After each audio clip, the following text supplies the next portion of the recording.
Bom, então, segunda-feira, 29, né,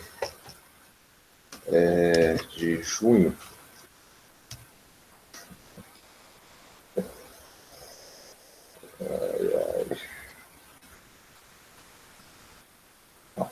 Então, a gente está falando aqui sobre alguns processos internos que estão diretamente ligados à construção e à alteração do relevo, né? Então, a primeira coisa que a gente tem que lembrar, quando a gente fala em relevo, a gente tem que lembrar da interação de duas estruturas, ou de dois processos, né, que vão estar diretamente ligados à estruturação do relevo. Bom dia. Bom dia, Diego. Agora a explicação, né? É, Eu já estou conseguindo ver a tela. ok. Só acompanha aí, por favor. Então, a gente tem a atuação conjunta de forças internas e externas que vão contribuir, né, para a estruturação das diferentes formas de relevo, né? Então, aqui embaixo a gente tem um esqueminha que ilustra os processos endogenéticos. Então, a gente trabalhou nas últimas aulas, né, a gente comentou falando do Círculo de Fogo do Pacífico, falando dos diferentes tipos de contatos de placa, esses dois processos aqui, tectonismo e vulcanismo, né? Bom, dentro do tectonismo, eu consigo associar ao que a gente chama de orogenia e epirogenia. De maneira bem didática e bem simples, né, de entender, eu associo ao movimento orogenético a movimentos horizontais que ocorrem na crosta terrestre. Ou seja, resultante da corrente de convecção, né, da sistematização de regiões onde você tem movimentos horizontais em que vão se dar contatos de placas tectônicas, você ali cria uma condição propícia ao desenvolvimento de orogenia, né? E uma consequência, né, a gente pode falar algumas, mas uma das consequências mais associadas à orogenia é a formação de cadeias montanhosas. Então, quando a gente fala em Andes, quando a gente fala em Himalaia, quando a gente fala de Alpes, cadeia do Atlas, as rochosas, eu tenho que lembrar desse processo, tá? Da formação de cinturões orogenéticos decorrentes de movimentos tectônicos da litosfera terrestre. Tá? Um outro processo que pode ser associado é a epirogenia, né? Também é importante, porque o nosso território, em especial, ele é muito associado a essa condição aqui. E o que é a epirogenia? Como eu diferencio ela da orogenia? A epirogenia, a gente vai ter movimentos que são lentos, são mais vagarosos na crosta terrestre, e eles têm uma peculiaridade, eles são movimentos que vão acontecer no sentido vertical, tá? Diferente da orogenia, que acontece de maneira horizontal, os movimentos epirogenéticos, eles acontecem de maneira vertical, tá? Então, essa é uma característica marcante aqui que a gente tem que lembrar, tá? Então, vamos ver alguns exemplos de como é que isso se sucede, né? O contexto desses dois conceitos aí, né, para entender o relevo terrestre, né, é que na medida que você tem uma dispersão, né, uma uma atuação de diferentes fontes energéticas que ocorrem sobre o planeta Terra, a gente também tem que lembrar da formação desse relevo, né? Então, como é que seria isso? A temperatura, a chuva, o sol, a energia proveniente das profundezas da Terra, né? Tudo isso vai ser usado para poder modelar a superfície terrestre. Então, isso acontece de forma distinta e de forma variada, devido a fatores internos e externos. Por exemplo, onde você tem um relevo mais alto, você tem que lembrar do tipo de temperismo, do tipo de rocha, né? A característica do relevo, né? O tempo geológico atuante naquela região. Então, são coisas muito variadas aí, né? Alguns fenômenos geológicos vão estar associados, né, a esses processos. Então, aqui a gente está falando, por exemplo, dos processos magmáticos, né? E a gente tem que lembrar que ele pode ocorrer em duas escalas. Uma escala é aquela do movimento intrusivo, né, da cristalização intrusiva, onde o magma esfria abaixo da superfície terrestre. E o extrusivo, como está na imagem aí, é quando o magma ascende, né, à superfície, e mediante a isso ele vai passar por um processo de cristalização mais rápido, mais instantâneo. Consequentemente, vai gerar um tipo de rocha, né, de assunto que a gente vai falar disso na próxima aula. E os processos, fenômenos metamórficos, né, que basicamente vão pegar uma rocha pré-existente, que pode ser uma rocha magmática, metamórfica ou até mesmo sedimentar, e mediante a incidência de uma pressão, uma temperatura, vai gerar um novo material, vai gerar um novo tipo de rocha, e essa rocha transformada, né, vai ser conhecida, caracterizada como uma rocha metamórfica, né? Então, licença, a diferença de uma rocha... Posso falar? Pode? Então, digamos que em erupção vulcânica, quando acontece, a destruição, por exemplo, de uma cidade é mais acontecida por causa da solidificação do magma quando acontece, ou realmente pela temperatura, assim, digamos, da lava? Então vamos lá. Sim, você está falando da questão do impacto disso, né? Sim, sim. Porque você disse que ela solidifica. Então, quando o magma entra em erupção, que o vulcão entra em erupção, a, vira roxa, né, o magma, e isso que acontece a destruição assim, das cidades. Uhum. Sim, vamos lá. Quando uma região sofre uma erupção vulcânica, a primeira coisa que a gente tem que lembrar é que você tem uma camada, uma condição já pré-existente. Vou tentar ilustrar aqui.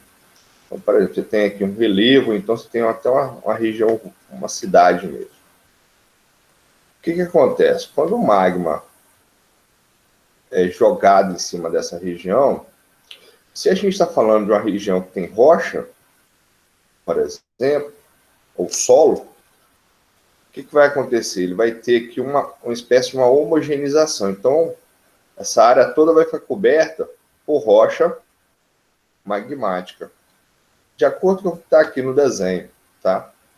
Então, aqui você vai ter uma camada de rocha magmática, geral, quando é um vulcão que entra em erupção, vai ser uma camada de rocha escura, porque ela esfria, o magma esfria rápido, né? Então ele não vai separar os minerais, e embaixo vai ficar aquela rocha pré-existente, né? Agora, lembrar que se você está bem debaixo do magma, essa camada embaixo aqui, ela vai sofrer uma reação, ela vai sofrer uma transformação. Aí eu associo o metamorfismo. Agora, essas rochas que vão ficar mais embaixo, elas podem manter o seu processo de temperismo, né? Com algumas alterações, e depois de um tempo, isso aqui vai virar solo e vai ter o afloramento daquele material que estava por debaixo. Então, para vocês terem ideia, no Brasil, aquela região ali do Paraná, né, norte do Paraná, ali a gente tem esse processo. Cambará da Serra, lá no Rio Grande do Sul. O que acontece? Você tinha um relevo, deu o vulcão entrou em erupção, né, e em cima daquele processo, aquele material que já existia, você tem uma nova camada de rocha, e depois de um tempo você vai ter a formação do solo em cima disso. Então, hoje, você consegue identificar vestígios desse processo. No fato de uma cidade... Pode terminar. Pode falar. Por isso que quando você tem, por exemplo, regiões que tiveram vulcões em erupção, você tem uma fertilidade do solo melhor. Por quê? Você tem ali uma rocha, você tem ali uma espuma vulcânica, que quando começa a sofrer intemperismo, né, a gente vai falar disso, ele começa a dissolver, sofre reações químicas, começa a intemperizar e vira um solo extremamente fértil, né? Então, quando você começa a escavar essa região, você vê essas diferenças. Então, o certo seria você ter um perfil vertical assim, de solo, aí você teria aqui a rocha, aí depois você teria uma camada de rocha podre, aí depois você teria uma camada de rocha bem decomposta, já com vestígios de minerais de solo, matéria orgânica, e bem na superfície você teria o solo. Como é que eu identificaria o solo? Você tem mineral de rocha, você tem matéria orgânica e tal. Só que, quando você tem isso aqui numa escala de tempo geológica antiga, e não tem interferência externa, por exemplo, um vulcão, ou até mesmo sedimentação, o mineral que está na rocha está presente no solo. Então, você tem uma continuidade. Agora, quando acontece isso aqui, ó, você vai ter o quê? Você vai ter uma camada de rocha sedimentar, você vai ter a rocha, aí você tem uma rocha sedimentar, você tem a areia, você tem um solo, em cima disso uma rocha, e depois vai formar outro solo. Então, você tem uma quebra na hierarquia, na estrutura do negócio aqui. Numa área urbana, o que vai acontecer? Dependendo da quantidade de magma, vai tampar, vai destruir a cidade, vai gerar processo muito significativo. Tem um exemplo, deixa eu ver se eu acho aqui, eu tenho até numa aula sobre um vulcão, acho que no México, Pinatubo, não, nas Filipinas. Ai, cara, 8h20. Deixa eu ver aqui se tem imagem da região aqui. Erupção na cidade de Pinatubo. Que aí dá para ver uma igreja. Por exemplo, aqui a gente está tendo um efeito, sabe de quê? Das cinzas dos vulcões. Olha só. Em cima da cidade. Isso aqui, tudo aqui é cinza que tem em cima da cidade, né? E tem uma foto de uma igreja que ela ficou coberta até o telhado de lava vulcânica que solidificou, né? Então, a gente vê esses processos, essas mudanças que vão alterar a dinâmica da paisagem. Agora, a escala disso é muito relativa, depende. Por exemplo, tem vulcões, quando ele entra em erupção, vai gerar isso que está aqui, cinza, tá vendo? Que já é um transtorno violento. Mas tem situações que vai gerar o que aconteceu em Pompeia, por exemplo. Não sei se você já viu imagens de Pompeia, na Itália. É isso aqui, ó. A erupção foi tão rápida que não deu tempo das pessoas fugirem e tal, né? Então, isso aqui são os corpos que viraram rochas, né? Depois do processo de ascensão do magma. Isso hoje é um lugar de turismo na Itália, né? Tá vendo?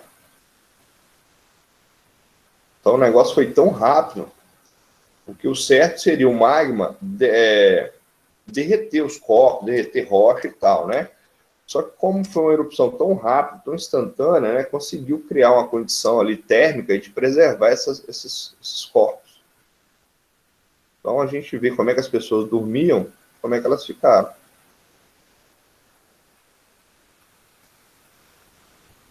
Entendeu? Então o efeito que a gente tem é mais ou menos esse. Não sei se deu para tirar a dúvida aí. Ficou alguma dúvida ainda? Não, tá tranquilo. Então, assim, a gente tem dois processos. Se for uma área urbana, por exemplo, a gente vai ter destruição ali da região. Se, por exemplo, as casas vão ser, né, então, dependendo da altura do magma, você vai ter ali 1, 2, 3 metros de magma sobre as casas e tal, né? Eu vou procurar a imagem, vou disponibilizar depois. Eu tenho uma igreja, né? Então, você tinha uma igreja, até o telhado dela ficou aquele monte de magma, né? Aquela rocha. Então, ali praticamente acabou com tudo, né? Então, a gente vai ter. Ô, Edgar, você fez uma pergunta aí, a diferença dos dois, você está falando dos fenômenos magmáticos e metamórficos mesmo, né? Sim, são dois mesmo. Pois é, então acho que eu tinha comentado, ficou dúvida ainda? É que eu não entendi essa diferença. Na verdade, é o seguinte, quando eu falo em fenômenos magmáticos, eu estou falando do que está aqui, ó. Estou falando desse vulcão que está jogando magma para fora aqui. Então, esse aqui é um fenômeno magmático, né? Então, esse magma, ele pode ser resfriado na superfície, igual está aqui, mas também ele pode ser resfriado abaixo da superfície. E aí, qual que é a diferença disso, Edgar? Que vai ter um tipo de rocha diferente. Então, por exemplo, se a gente está falando dessa região aqui, a rocha ela vai ser escura, ela vai ser afarítica, né? Você não vai ter como ver os minerais dela a olho nu. Agora, quando ela esfria abaixo da superfície terrestre, ela é mais quente, então vai ter um resfriamento mais lento. E aí os minerais vão separar, então você consegue, por exemplo, depois ver essa rocha com os minerais bem visíveis. E no caso do fenômeno metamórfico, a gente tem que lembrar que isso transforma uma rocha pré-existente em outra. Então, o que se entende por metamorfismo? Transformação.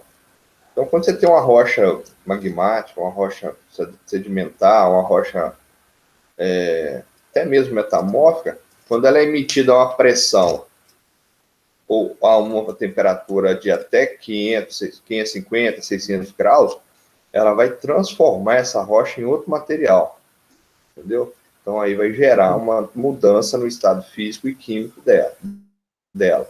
Então, vou te dar um exemplo.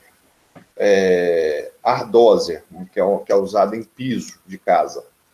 Ela é uma rocha metamórfica porque ela tinha o argilito, né, uma rocha sedimentar, né, basicamente lama que ficou sendo depositada ali em camadas. Imagina um caderno, né? Cada folha ali vai ser uma camada de sedimento diferente, né? Aí depois de um tempo ele sofreu reação química e física e transformou em rocha sedimentar. Só que aí, depois de um tempo, ela foi submetida a uma pressão maior. E aí ela virou do argilito uma rocha metamórfica, no caso seria a ardose, né? Então, ela altera a dinâmica, a estrutura química e física da rocha. Então, para entender o metamorfismo, é bom lembrar duas palavras, pressão e temperatura. E no esqueminha aqui, a gente vê contextos diferentes que vão estar relacionados a isso. Por exemplo, perto do magma, a temperatura não vai ser mais alta, então aquela rocha que está perto do magma vai sofrer reação química, vai sofrer reação física. E aquela rocha que está, por exemplo, próxima a um contato de placa tectônica, também vai sofrer transformação, por causa da pressão que é muito forte, né? Então, aqui a gente consegue alterar essas diferenças, beleza? Bom, alguns fenômenos tectônicos, por exemplo, entre a epirogênese e a orogênese, a gente lembra que eles têm escalas diferentes, né? Então, a gente vai ter lá mudanças tectônicas em escalas regional, local, né? E isso vai ocorrer movimentação das placas tectônicas e vai gerar diferentes processos, né? Então, aqui, por exemplo, nesse primeiro desenho aqui, você tem um dobramento, né? Você vê que a rocha, o certo seria ela ser toda retinha, né?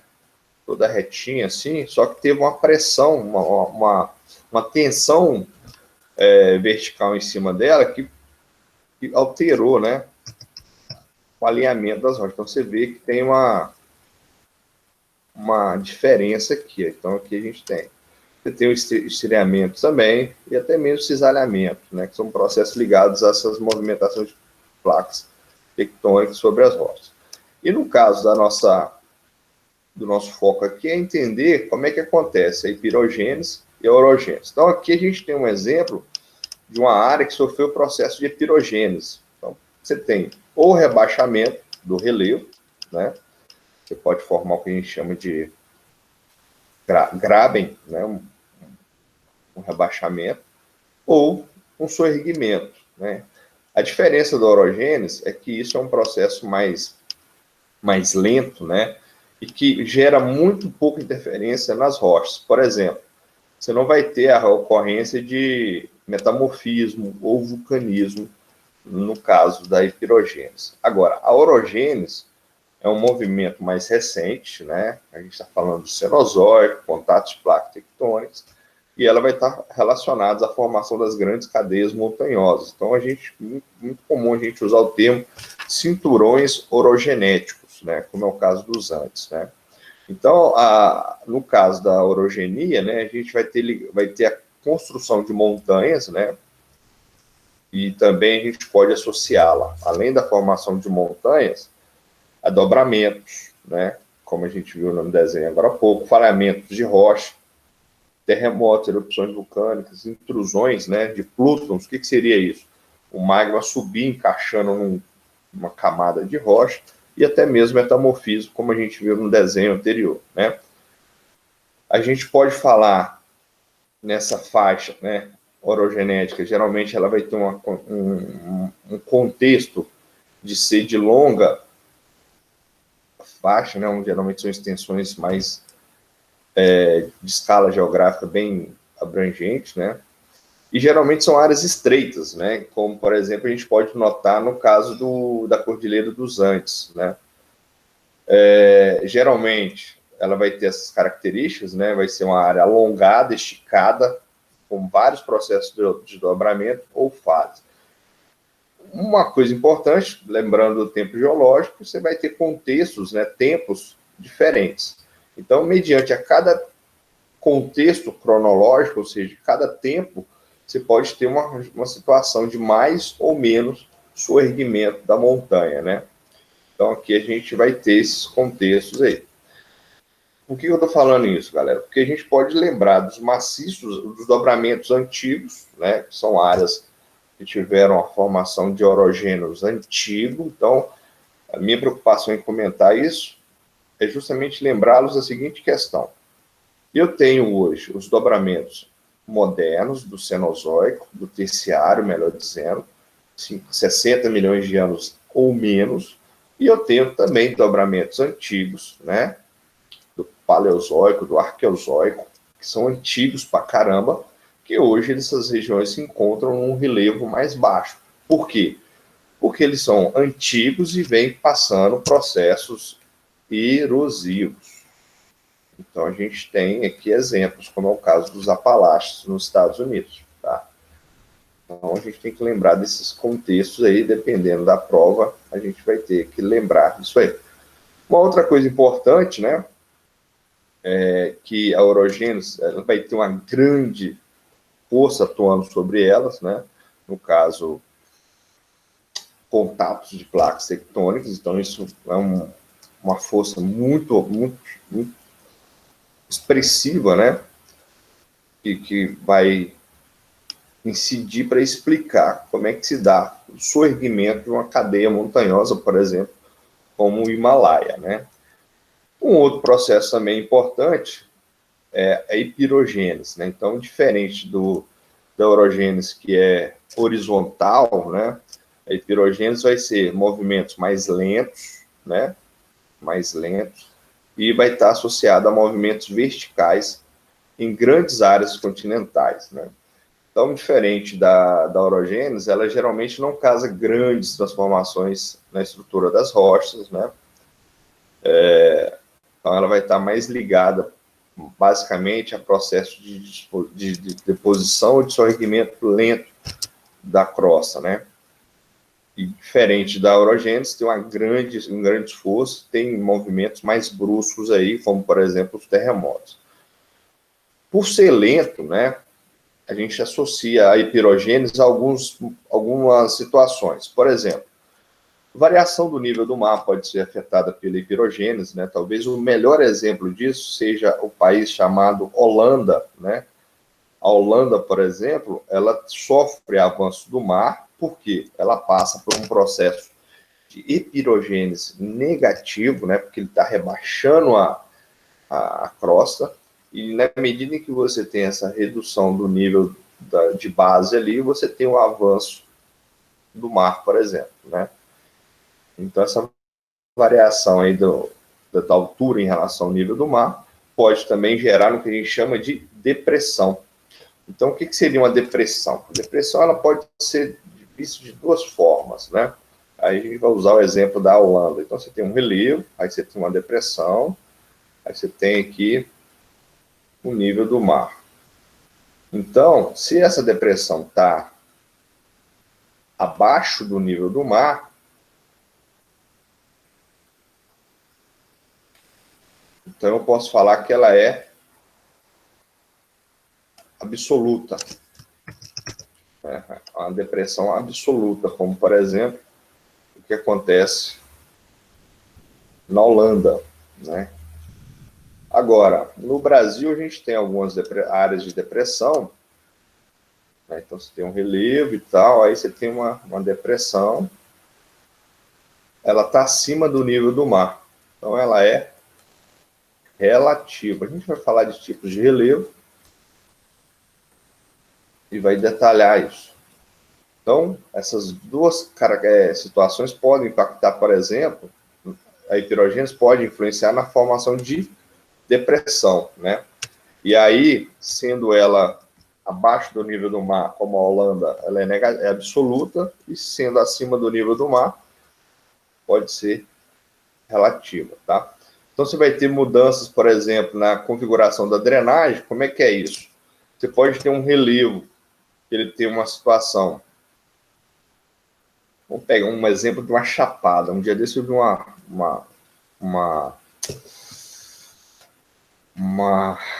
tese de doutorado em geografia. Eu achei muito interessante, por quê? Esse cara, vocês devem estar rindo aí agora falando, né? Que graça tem ver uma tese de geografia sendo apresentada, né? Mas, enfim. Tem gente que assiste Férias com o ex e acha que é importante, então, enfim, né? O que acontece?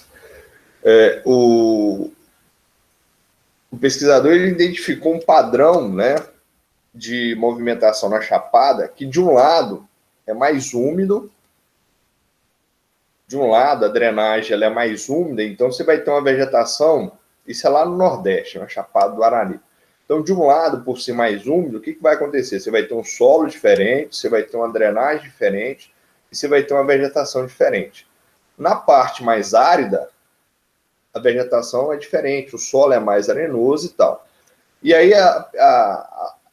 uma das formas de identificar isso foi justamente entender como é que está se dando a alteração da vertente, né, decorrente do processo de pirogênese. Então, de um lado, você tem uma drenagem, de um lado, você tem um processo de intemperismo, de um lado, você tem um processo de pedogênese, né, de formação de solo diferente, do outro lado, você tem uma outra realidade e, consequentemente, associado aos fatores externos, vão ter, por exemplo, uma erosão, uma vegetação, uma situação distinta de uma vertente da outra. Então, isso pode estar associado também a alguns movimentos lentos da crosta, né, que vai ser dado pela hidrogênese e, consequentemente, na dinâmica do processo de pedogênese, formação de solo depois, né? Então, também é um assunto que a gente vai ver depois com mais detalhes, né?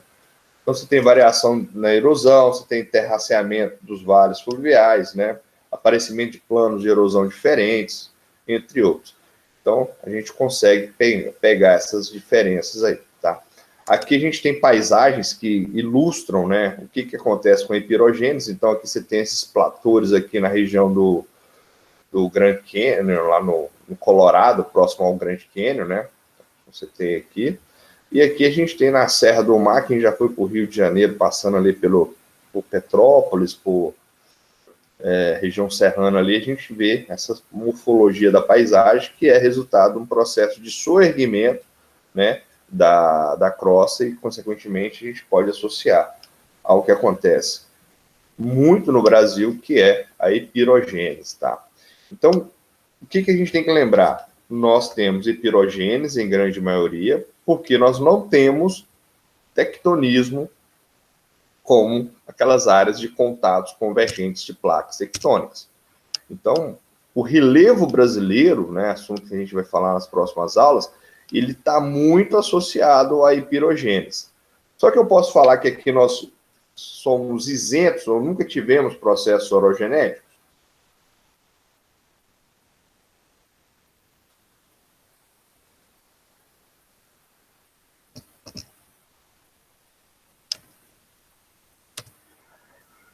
Pessoal, eu acho que não, por causa que no passado ocorreu a separação das placas, então provavelmente deve ter algum caso de orogenia aqui no país, por a gente ser, por a gente ser, o país ser um local de litoral, então ter algum contato.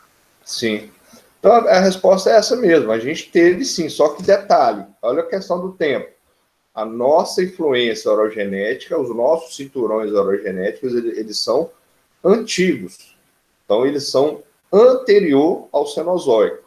Então, eles têm bilhões de anos, milhões de anos.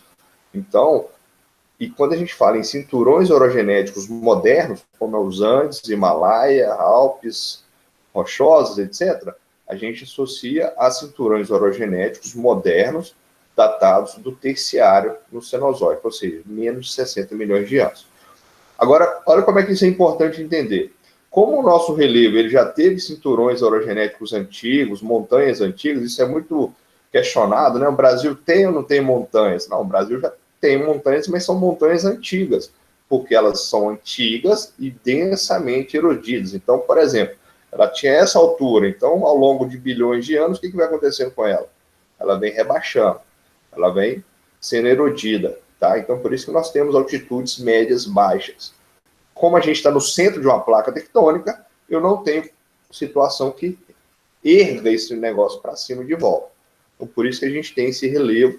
E aí, talvez uma das vantagens para a gente seria essa ausência de terremotos e, ao mesmo tempo, processos geológicos retrabalhados várias vezes que contribuíram para a formação de diferentes contextos de minerais. Então, isso vai afetar, por exemplo, na nossa mineralogia também, a aula que a gente vai ver depois, beleza? Alguma dúvida, galera? Professor, você falou que negócio da Holanda